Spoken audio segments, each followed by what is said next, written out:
Diamond P Sports presents championship drag racing from the National Hot Rod Association.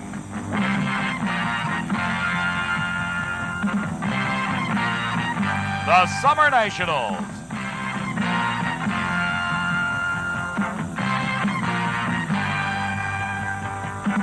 Brought to you by Kodak, whose color burst instant cameras give you bright, brilliant, bursting color by Kodak. And by English Leather Toiletries for Men. Ask for English Leather at fine toiletry counters everywhere. And by Fram, makers of oil, air, and fuel filters, windshield wipers, and Autolite spark plug and tune-up kits.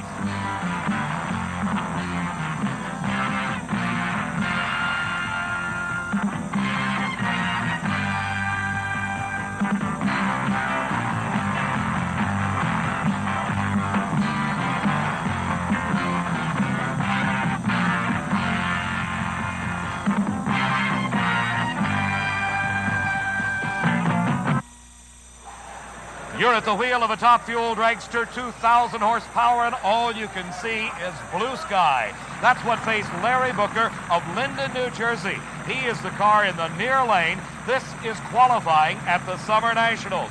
Watch as Larry Booker leads the starting line. The power continues to increase, and the wheel stand gets higher until Larry Booker finally has to back out of it. The car comes joltingly back to the ground. Here in slow motion, you see the wheel stand starting. Booker trying to keep it under control. Finally, just cuts the power completely, and it comes to ground. Steve Evans talked with Larry Booker. What causes a wheel stand like that, and what can you do to prevent them? Well, the traction's really good, and it's just a matter of a balance between the motor and the tire traction. It's all in the clutches where it's at. Did it shake you up physically coming down that hard? Well, it bounced pretty good, but other than that, I didn't hurt any. Well, it's got to be an eerie sensation for Larry Booker as the horizon just disappeared on him. Another eerie sensation for this driver, Dennis Fairman from Houston, Texas. The traction unbelievable at the starting line at Raceway Park. You see right here the entire left rear wheel assembly of Dennis Fairman's Chevy Vega just spun off at the hub. Fairman out of competition at the Summer Nationals. Another sensation that nobody wants to experience. Jay Adams of Washington Cross, Pennsylvania, heads off the track into the guardrail with his Chevy Corvette. The car slamming into the rail, coming back to four wheels, then beginning to tilt on its side, and finally Jay Adams on his head. Steve Evans once again. Well, the good news, Dave, after a spectacular upset, is that Jay Adams of Pennsylvania is okay. At least you look okay. Yeah, I'm okay. The bad news is that a very valuable Corvette race car has been completely destroyed. Very valuable and very, very beloved. How will this affect your future racing plans, Jay? It depends on how many people I can rely on to help me put it back together. Well, without a roll bar, I don't think we'd be standing here talking like this. I hope you salvage more than you think you can.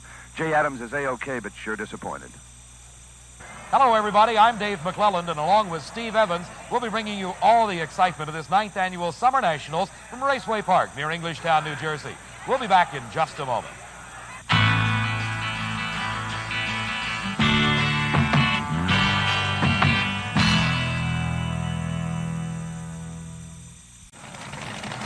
Starting Summer Nationals action with Top Fuel Eliminator. Before we get to the racing, let's meet some of the drivers in the first round of racing. At the age of 24, Jeb Allen of Santa Rosa, California, the youngest driver in the field.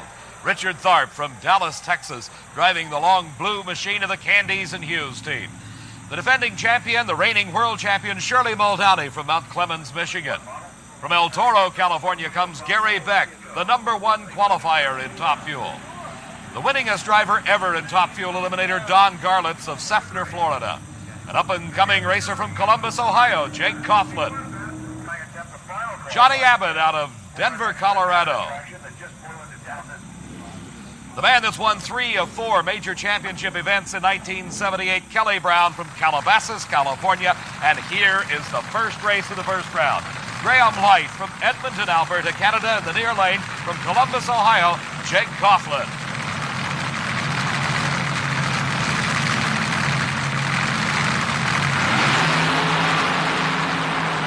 And it's Jake Coughlin off the line first, holding it under control, extending his lead and taking the win.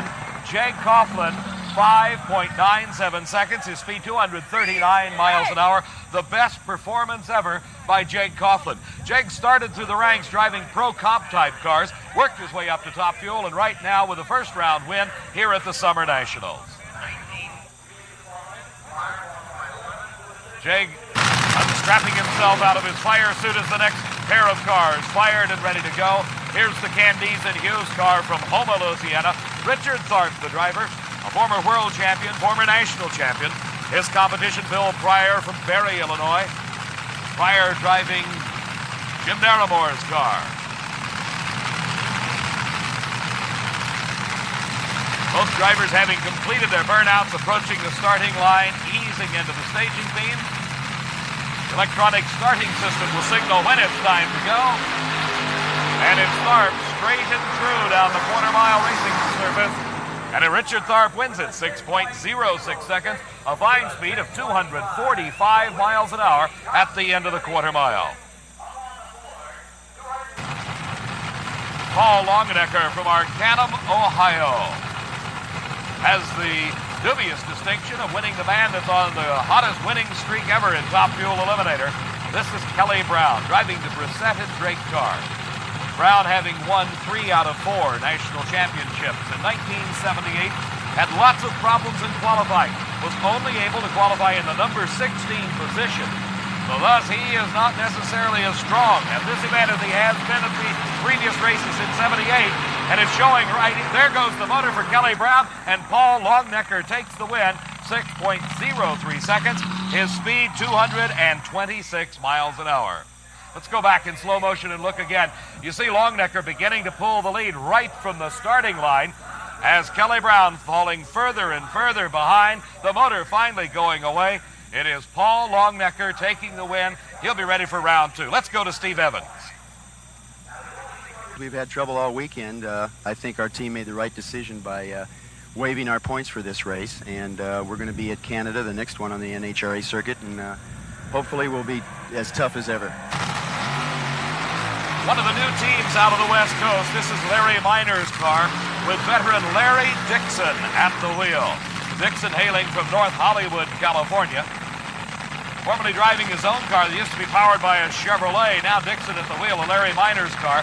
Here you see the Keith Black engine Top Fuel dragster in the burnout. The tires growing in height with the centrifugal force, trying to throw the rubber off the rim. Tires heating up to the point that they're actually burning. That's where the smoke comes from. The reason for all of this? Purpose is to heat the tires to get the most traction available.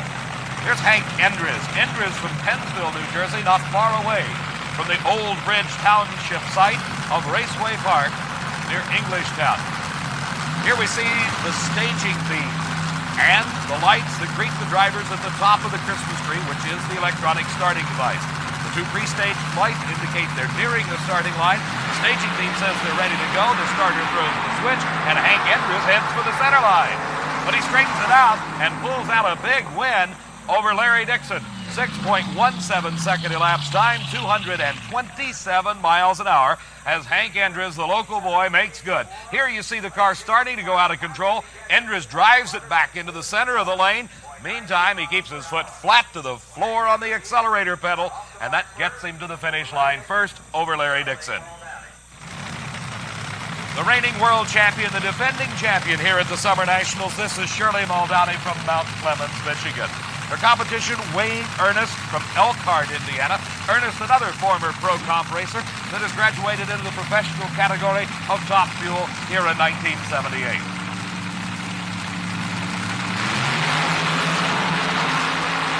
Shirley Muldowney winning the World Championship last season and beginning to regain the form that carried her to that championship event. 6.08 seconds, 234 miles an hour, as Wayne Ernst goes down to defeat. One of the newest drivers in Top Fuel Eliminator, he didn't even stop at Pro Comp. He came from a street roadster in modified Eliminator, came right into Top Fuel racing and qualified well into this program at the Summer Nationals. This is Neil Marr, a printer by trade from Pottstown, Pennsylvania. His competition, Johnny Abbott, a longtime veteran from Denver, Colorado, driving the Frazier and Abbott Special. He will be in the far lane as we look at these two cars getting ready to leave the starting line here at the Summer Nationals.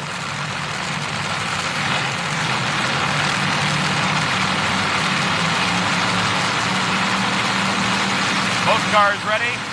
The tree goes green, and it's Johnny Abbott with immediate, and the motor exploding in Neil Marr's car. Neil, very wise for the few trips he's made down the track in a top fuel dragster, immediately puts the parachute out, slowing the car to a halt.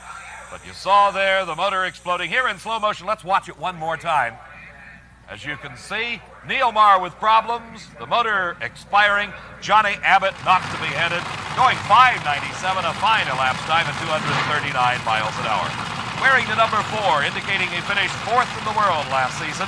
From Napa, California, Frank Bradley matched up against the 1972 winner of this event, Jeb Allen. He was only 18 years old, the youngest winner ever of a top fuel title at an NHRA national event.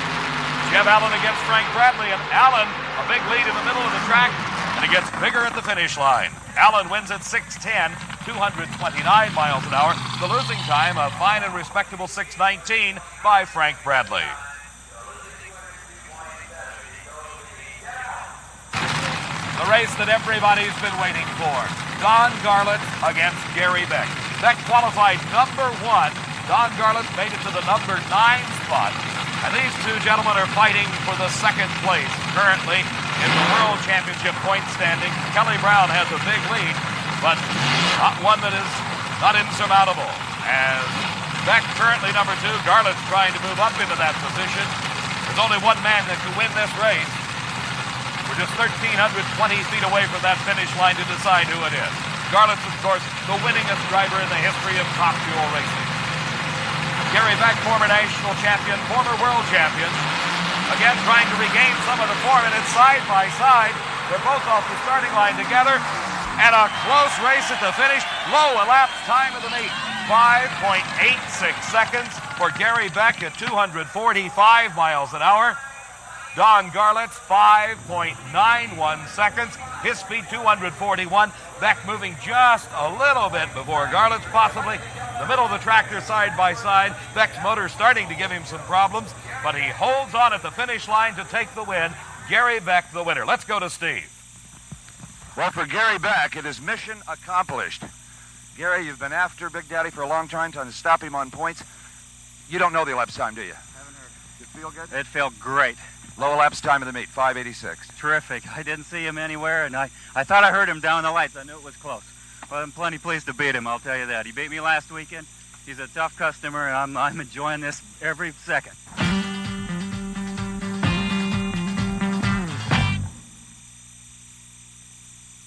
For the past 3 years, if you talk about consistency, there is only one man in all of drag racing you can talk about.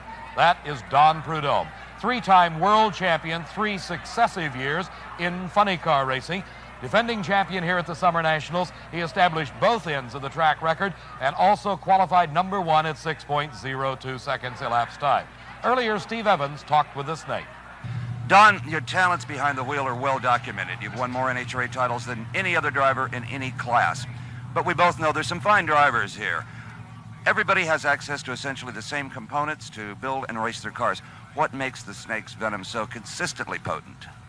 Well, you know, that's something that's hard to explain, Steve. You know, I've been doing this for a long time, and I know several of the other fellows have too, but it's a business with us. It's a crew, it's an organization that we put together to win races, basically, and to do nothing else. And to win races and do the things we do, it's 100% effort, and I believe that stands true for any kind of racing. It just takes a well-organized team and a lot of know-how, I'd say. Your crew chief, Bob Brandt, has been with you through all of these world championships. Does that closeness really help? Oh, absolutely, yeah. It's a marriage almost between the two of us. Been together for several years, and we just click, you know. We work out problems together and try and not panic over situations where our competition might, and that's one of my key things, is having a good crew, and guys like Bob Brandt and Mike, Billy, the guys are fantastic. At an event like this, tough competition, do you find yourself looking over your shoulder wondering, are they catching me? Are they catching up yet? Well, we find that all the time. You know, they're making a big deal about Billy Myers, racing him and one thing after another, but if it wasn't Billy, it'd be McCullough or McEwen, someone like that. So, you know, I've been there before. This isn't my first day. It doesn't really bother me. The only thing that matters is when I come to the line to race him, and all that other stuff is just, doesn't mean absolutely nothing to me. Well, on your way to a 4th straight World Championship, good luck. Thanks, Dave. Funny Car Eliminator will pick up the action in round number 2, but first, let's meet some of the drivers. Tom the Mongoose McEwen from Fountain Valley, California. Ed the Ace McCullough, he's hailing now from Sanger, California.